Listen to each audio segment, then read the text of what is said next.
Greetings to those who watch below. It's Friday, which means it's time to take another stop on our US tour of America, and today we're heading to Indiana. But before we start, I'd like to say thank you to Steffi Ray, Wicked Witch, Lisa Watts, Lefty Kim, Finn McCall and Jess Black Curtin for being those who dwell below. An exclusive channel membership you can check out in the link in the description box. But for now, sit back, relax and enjoy. The Silent Room by Rajazel. This happened to me and my brother about 6 years ago. My brother is one of those people who likes to go looking for paranormal activity, but he isn't a professional.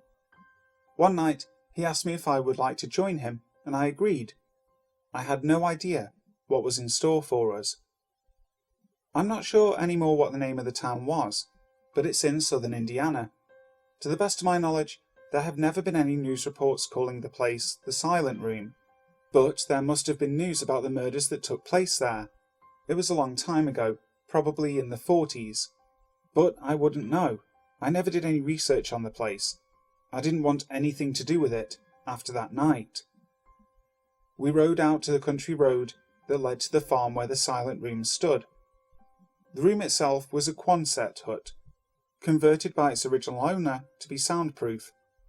There he supposedly committed 26 murders, all young, beautiful women in their 20s. He silenced the room so he would be the sole witness to their suffering.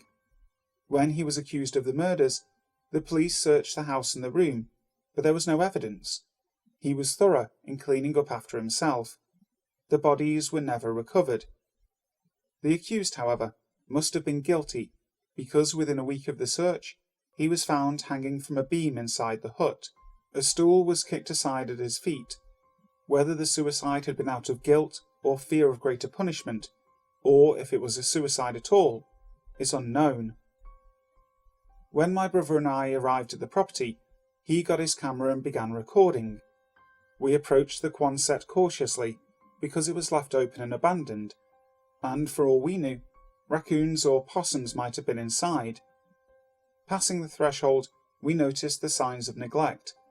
Graffiti had been sprayed all over the walls, part of the roof was missing, and there was dust everywhere.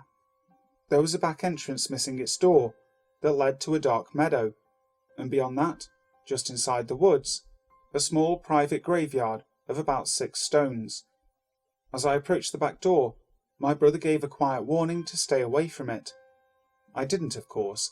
I'm not exactly a fearless person, but I'm not scared off easily. But when I stood in the doorway, I had a very strong feeling of being watched.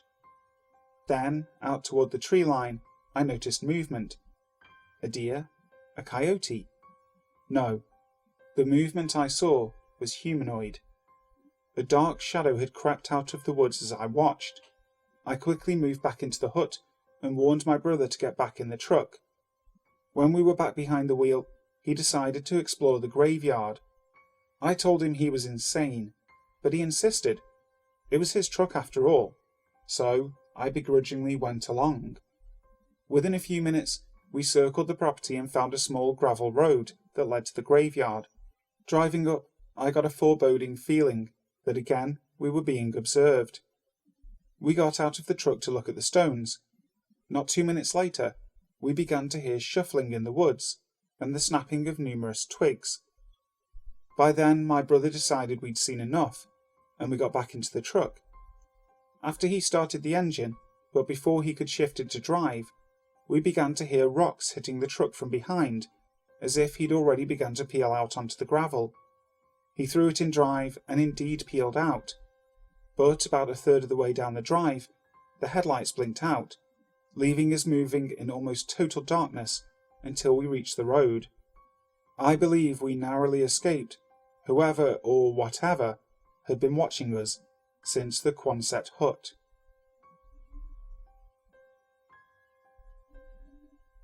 The Mysterious Mud Mermaids of Indiana by Brent Swancer. Mermaids have traditionally been seen as creatures of the sea, and whether they are real or not, it seems that most people can agree that at the very least they are denizens of the ocean, along with the likes of the kraken and sea serpents. However, this does not always seem to be the case, and in the 1800s there were apparently sightings of mermaids in perhaps one of the very last places anyone would ever expect to find such entities.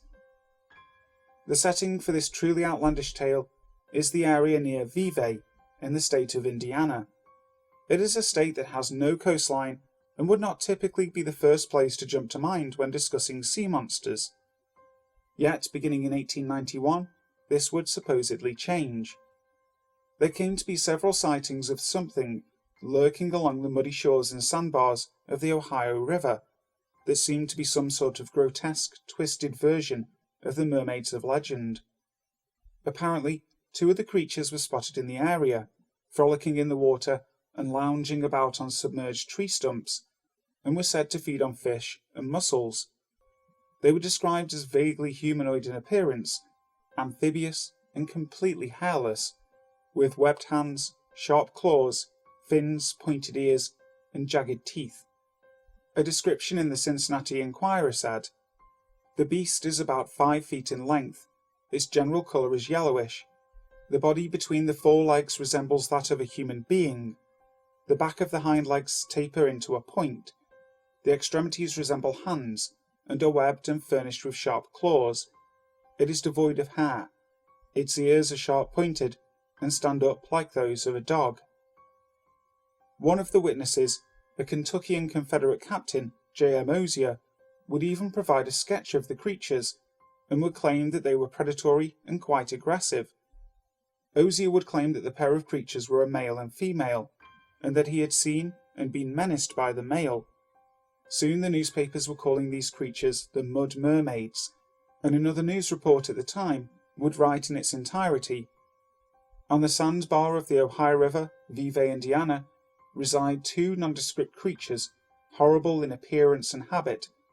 They are amphibious in nature, and resemble in appearance huge lizards with human features.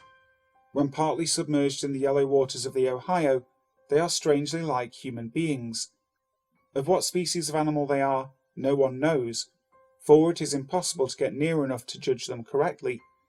The sandbar in question is at low tide covered with huge logs and stumps of trees, known in the river vernacular as snags. They have been deposited by the government snag boats engaged in keeping the channel clear. When the water is high enough to cover these snags, the creatures make their home among them. When the water recedes, they disappear into some unknown layer and wait for a rise. From indications they appear to be carnivorous. Among the snags are to be found wagon loads of mussel shells, fish bones, and other debris of animals.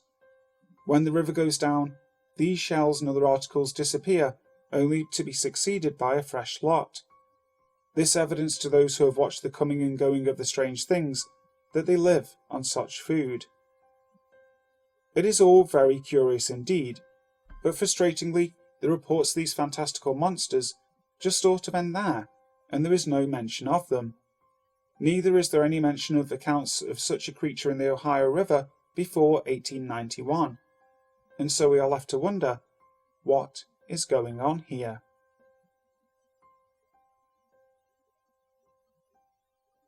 Satan's House by Nate365. My name is Nate, and I live in Las Vegas, Nevada. The story I am about to tell is based on a childhood home I grew up in, and the encounters I had in it in Elkhart, Indiana. I'll start off by saying that I was born in Elkhart. The house was located on Southdale Drive, near what used to be the old Pierre Moran Mall, and is now a Kroger. I moved into the house with my father when I was around the age of 10. The house at the time seemed a nice place to live. I made a friend Alex in the house behind us, and the neighbours were friendly, and often stopped by just to talk to us, and shoot the breeze if you will. The only neighbours we never talked to were the ones to the right of us if facing the street. Anyways, it was a cosy little home, with a downstairs and 3 bedrooms upstairs. I had the one in the middle hallway, while my dad had the one to the right of me. It didn't take long for me to live there, when I started to notice weird things going on. At first it was the noises, of course. I'd wake to the sound of footsteps in the kitchen, or blinds being swept from side to side, as if someone rushed by them really quick. I wouldn't say anything due to the fact that my father would have never believed me, and it wasn't so bad at first. Then the noises grew louder and more sinister, as if it were trying to put fear into me. There would be the sounds of chains dragging along the kitchen floor, and, mind you, we had no dog or pet at the time. There would be laughter when I was watching TV behind me, coming from the other rooms that I obviously knew was not my dad's. I told my dad, and like the usual skeptic, he said it was nonsense and that I needed to stop. He often grew a little agitated with me from how often I came to him. I kind of dealt with it by hiding my head underneath my covers and trying to fall into a quick sleep. By this point I would sleep with my door open, so that if I was scared, I could run into my dad's room. At this time, I also dreaded going to bed. One night I laid awake in my bed, scared as usual, because I was hearing noises in the hallway. I pushed myself up in bed to see someone peering into my room, as if they had most of their body to one side unseen, but as if they were creeping up on me and watching me. I then saw two other faces doing the exact same thing, all to the same right side of the hallway looking into my room. At this point, I knew I couldn't go through my doorway, and I was too scared to yell, so I hid under my blankets and prayed for them to leave me alone. I was under the covers until I fell asleep. Later that week, I had a dream that still no one ever believes when I tell them. I had a nightmare that I was laying in bed when all of a sudden my closet flew open. There my toy chest lid blew off the top, and all my toys scattered on the floor. All while this was happening, my bed and I were being moved and rotated to the right side of my room. The toys then proceeded to start moving towards me, as if they were going to attack me. I woke up breathing heavily, but noticed that my bed had actually moved to the right corner of my room, and that my toys had actually been scattered all over my floor, face down. I couldn't believe what was happening to me. I thought I was losing my mind already at such a young age. I didn't say anything, because I knew it wasn't going to do myself any good. A few days later, I was taking a shower, and it was getting near my bedtime. Now, the shower was all the way to the left of my room, and right next to the last bedroom on the left. There was a curtain outside of the bathroom that, when opened, had the towels and wash rags inside. Also inside the shower, there was a small window to look into the garage, which I thought was a little unusual. I was washing up, and all of a sudden the garage door opened, and the lights and radio came on. The radio was so loud that I could hear my dad jump up in the living room and run towards the garage. While running, I heard him say, "Nate, what are you doing in the garage?" I was scared at this point, and told him I was in the shower. I saw him run into the garage and look around to see if anyone was there. He then closed the garage and turned off the lights and radio. He proceeded to head back, when it happened again, and this time the garage was slamming up and down and the radio was going nuts, changing stations while the lights were flickering on and off. My dad didn't know what to do, and maybe he was startled a bit, seeing how he had just went out there to fix the problem. A little while later, my mother and two brothers moved in with us. My dad had agreed to help her and the boys out, and welcomed them in, and I was thankful that I had a family I could play with and also keep me company. By then I had my bed downstairs along with my dad's, and the boys and my mother had the rooms upstairs to themselves. It didn't take long for these guys moving in to piss off whatever was in my house. One day my brother Carl and I were playing video games downstairs, and we were sitting on my bed. We both had noticed that my bed was shaking, and that the blinds dividing the exercise room from me and my father's part of the basement were moving, as if something passed through them into my room.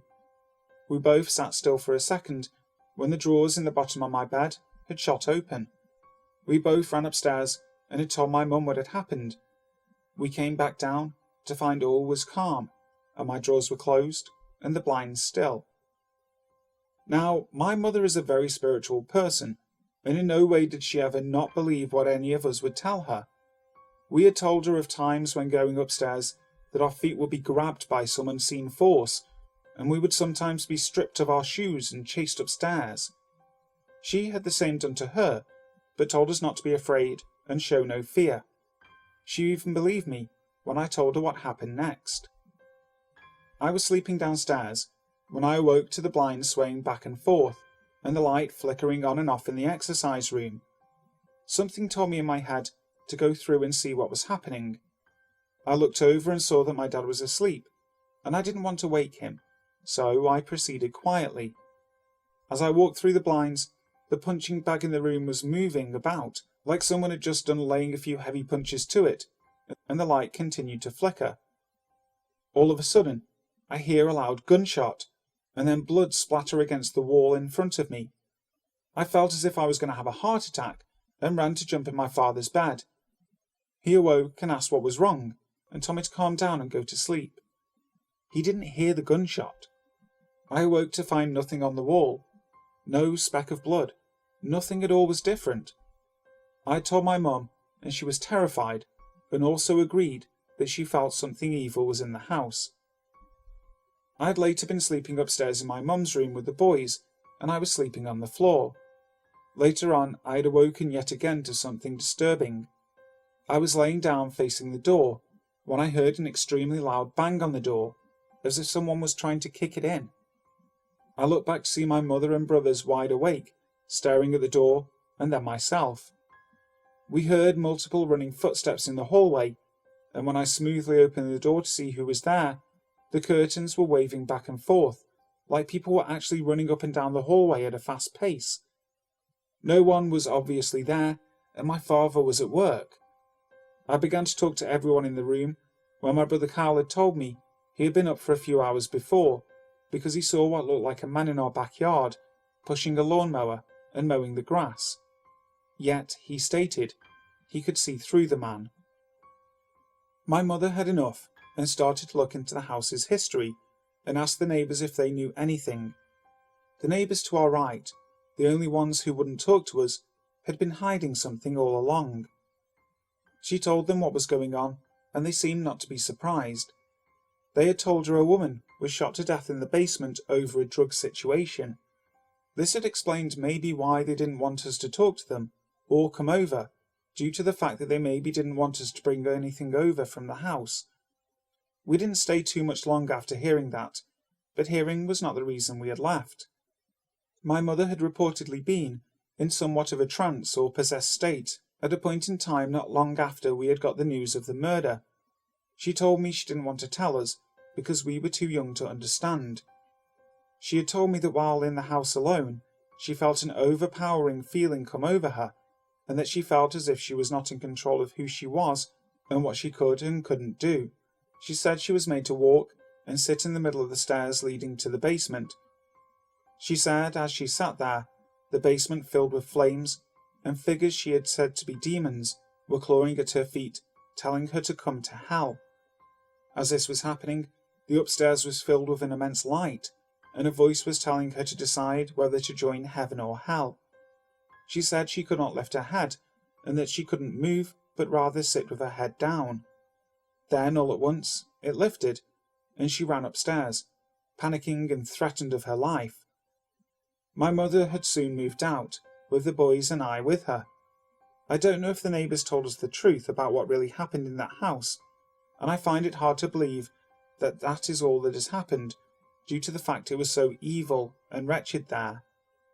My father soon followed, leaving the house, and I have never asked what made him bring himself to leave as well. But I have a clue. The Demon House. In November of 2011, Latoya Ammons, a mother of 3, moved into a white rental cottage at 3860 Carolina Street in Gary, Indiana. Yes, the city that was once considered the murder capital of the U.S. After moving in with her children and mother, the family allegedly began to encounter poltergeist activities. Immediately after their move, the enclosed front porch was inundated with enormous black flies. How is that possible, the family thought? It was the dead of winter. Following the incident, it became a recurring event that after midnight, both Ammons and her mother Campbell would hear footsteps coming from the basement, and the slow creaking of the door opening entirely to the exposed kitchen. Without fail, any time either one would check the basement, no one was there. One night, LaToya's mother felt a strange presence that awoke her. As she peeked outside a door, she was startled. She says there was a black shadow pacing back and forth in the living room. She removed herself from her bed to find giant muddy boot prints. Not making a fuss over what had occurred, the family continued with their life at the demon house. It wasn't until March of 2012 that what seemed to be odd turned to dread. One night around 2 a.m, family and friends were gathered at the demon house to mourn the loss of someone close. According to Ammons, she went to check on her kids to find her 12-year-old daughter unconsciously levitating above the bed. And without hesitation, everyone gathered around the child and began praying until she fell back to the bed. It was then that Ammons sought help. Local churches refused to visit the home and suggested Ammons clean the demon house by pouring ammonia and bleach throughout. Not only that, but to draw crosses on every door and bathe her children in olive oil. It was also proposed the family create a makeshift altar in the possessed basement. Regrettably, it wasn't doing much, so LaToya solicited 2 clairvoyants who claimed the house was possessed by more than 200 demonic spirits. The family didn't have enough money to break the lease on the demon house. They had no other choice but to stay. Ammons began to exorcise the home. She did everything from only wearing white to burning sage and reading Psalm 91 out loud. Instead of things coming to a calm end, it only worsened. She also claims to have found her children speaking in tongues with bloodshot eyes and sporting sinister smirks. Her daughter said she felt like she was always being choked. Her youngest son would lock himself up in his closet to talk to a boy no one had ever seen. Around April, Ammons gave up and sought help from a physician. During their visit, the 2 boys in diabolical yells cursed the entire staff. A report filed by the Department of Child Services and police stated that one of the boys had been magically thrown against a wall. After the incident, the boys proceeded to pass out and were hospitalized after. This is where things got a little out of hand. The youngest boy kept growling and telling his brother he was going to kill him and began to hit his brother's stomach by headbutting it. Following the gruesome act, he allegedly walked backwards up onto a wall, made it to the ceiling, and flipped over to land on his feet. During this time, the children were examined for any signs of abuse, and Ammons went through a psychological evaluation. To everyone's surprise, nothing was found. Either way, what had occurred in front of the hospital staff and police convinced the DCS to take custody of the children. Apparently, staff at the hospital reached out to the Reverend Michael Maginot to perform an exorcism on one of the children. The Reverend visited the demon house, where he insists he too experienced paranormal activity, from everything to the muddy footprints and flickering lights that wouldn't stop every time he investigated something supernatural. Maginot knew he had to exorcise Ammons. He placed a crucifix against her head, and she couldn't stop convulsing. 4 hours into his investigation, Maginot established the house was possessed and demanded they seek shelter elsewhere. They couldn't. The DCS was far from done with their investigation. They requested Officer Austin to review the living conditions of the demon house. He stated in a police report that he'd seen and heard some inexplainable things. His flashlight flickered uncontrollably in the basement until it eventually turned off by itself. It alarmed him because he had just replaced the batteries that morning. Austin took pictures of the basement, where he said he could see a cloud resembling someone's face, and even recorded audio where you can supposedly hear somebody whispering, "Hey." He claimed that he brought something back with him, as his driver's seat kept moving back and forth on his way home. The movement was so intense that his seat motor broke. The DCS still wasn't convinced.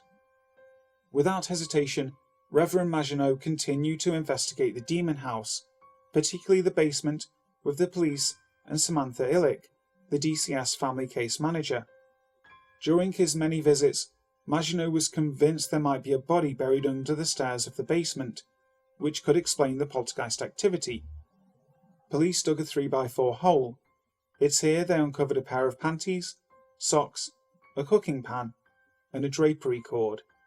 Illick claimed to have felt her pinky going numb after touching a sticky substance she found in the house.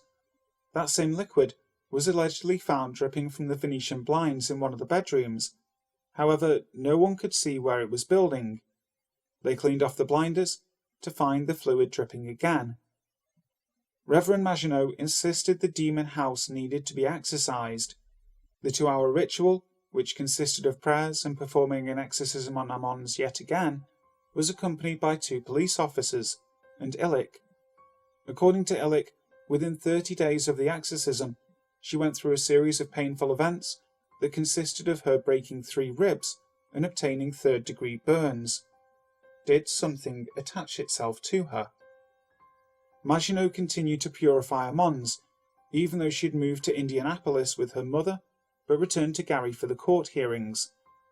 During months and months of cleansing her soul, Maginot said she was clear of any demonic presences, and eventually the DCS returned custody to Amons. Many speculate that these unforeseen tragic events were purely made up by Amons, especially her landlord Charles Reed, to avoid any payment when living at 3860 Carolina Street in Gary. Anyone who's lived before and after Amons has yet to experience supernatural activity. After being left empty, the house was eventually bought by investigator and host of Ghost Adventures, Zach Bagans. The house was used to film his documentary, Demon House, which was released in 2018. Due to the events that happened during the filming of the documentary, Bagans demolished the property in 2016. Hi guys, thank you so much for listening to today's video. I really hope you enjoyed it. If you did, make sure to leave a like and also subscribe to the channel if you haven't already, making sure you hit that notification bell so that you know when the next video goes live. So, until next time, sleep tight.